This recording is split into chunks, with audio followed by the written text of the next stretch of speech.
चॅनलचं नाव आहे buckle campaign. तर आपण टाईप्स ऑफ टीथ बघणार आहोत। तर एकूण आपल्याला 32 दातं असतात। तर हे जे वरची दातं असतात 16 आणि खालची दातं असतात 16। तर याला आपण अप्पर जॉस असं म्हणतो आणि याला आपण लोअर जॉस असं म्हणतो।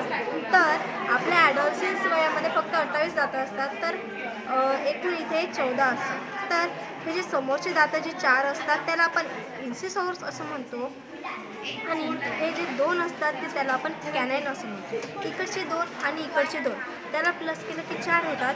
ते 4 दातं असतात प्रीमोलर आणि हे जे लास्ट इकडे 2 आणि इकडे 2 असतात 28 दातं जेव्हा असतात आपल्याला तेव्हा इकडे 2 आणि इकडे 2 असतात त्याला आपण मोलर म्हणतो।